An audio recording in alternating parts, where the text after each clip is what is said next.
Assalamu alaikum wa rahmatullahi ta'ala wa barakatuh. Kamar yadda kuka sani, sunana Sahabi M Umar, ɗaya daga cikin ma'aikatan wannan gida mai albarka, wato mai suna Mujadala Arewa TV. Kamar yadda kuka san cewar wannan gida namu yana kawo min labarai na nishadantarwa da ilmantarwa. Yau ma wakilanmu sun leƙa masarautar Yarwa, masarauta mai ɗimbin tarihi mai kimanin shekaru 153, inda mai girma dagacin Yarwa, Alhaji Magaji Tsoho, sarki na 6, ya kaddamar da bikin sabbin naɗe-naɗe na kimanin mutum 25, ya kuma karrama wasu manyan mutane.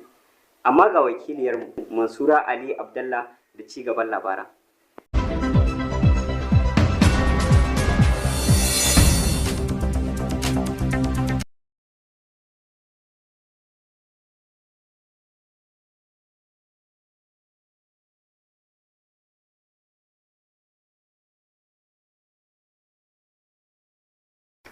Kamar yadda kuke gani kai tsaye a na'urar nuna hoto, a ranar asabar din da ta gabata ne wacce ta yi daidai da ranar 19 ga watan biyu shekara ta 2022, mai girma dagacin Yarwa ya bikin kaddamar da sabbin naɗe-naɗe kimanin mutane 25 ya kuma karrama wasu.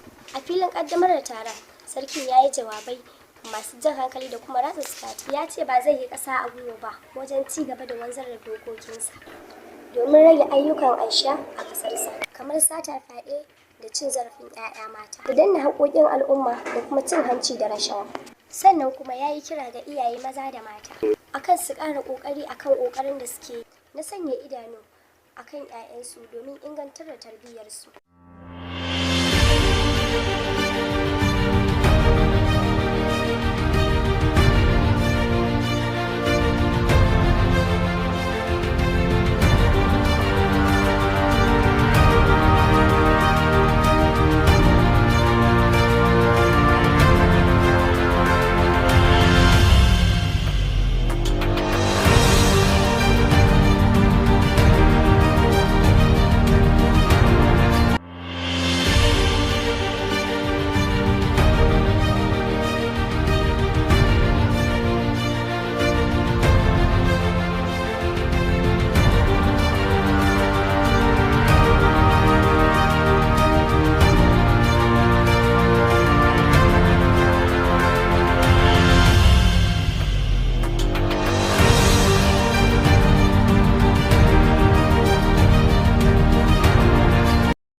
Kamar yadda muka tattauna da kaɗan daga cikin talakawan da ke ƙarƙashin masarautar tasa, suke tabbatar mana da cewa samun wannan sarki ba ƙaramar nasara bace da kuma ci gaba mara misaltuwa a gare su. Daga hawan sarkin zuwa yau, duka shekaru 2 kenan. Sun ce sun sami ci gaba daban-daban a yankin nasu. Ga kaɗan daga cikin jerin nasarorin da suka samu: samar da ruwan famfo da kuma samar da ƙarin tarsoma domin ingantar da wutar lantarki, da kuma ingantar da magudanan ruwa domin rage rushewar gine-gine, sai gyare-gyaren tituna domin rage haɗarurruka, da kulawa da makabartu ta hanyar gyara su, da kuma baiwa yankin kariya ta hanyar sanya matakan tsaro domin kulawa da rayukan al'umma da kuma dukiyoyinsu, sai tallafawa talakawa masu ƙaramin ƙarfi da kuma marayu, sai ba da tallafi ga limamai da kuma malaman makarantun addini, sai kuma gina sabbin masallatai da kuma gyara tsofaffin masallatun da ke cikin garin nasu. A cewar taso, wannan su ne kaɗan daga cikin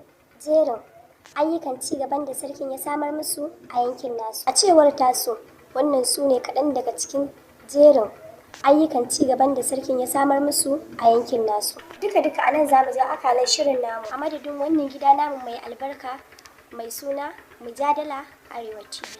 Ku kasance da wannan gida namu domin samun sababbin labarai. A madadin ni Mansura Aliyu Abdallah, sai kuma abokin aiki na Sahabi M Umar, muke muku assalamu alaikum, mu huta lafiya. Ku kasance da wannan gida namu mai albarka mai suna Mujadala Arewa TV domin samun sabbin shirye-shiryenmu, ko kuma ku subscribing din YouTube channel ɗinmu mai suna Mujadala Arewa TV, sannan ku danna mana alamar ƙararrawa domin samun daɗaɗɗen shirye-shiryenmu da zarar mun ɗora. Ni Sahabi M Umar nake ce muku assalamu alaikum.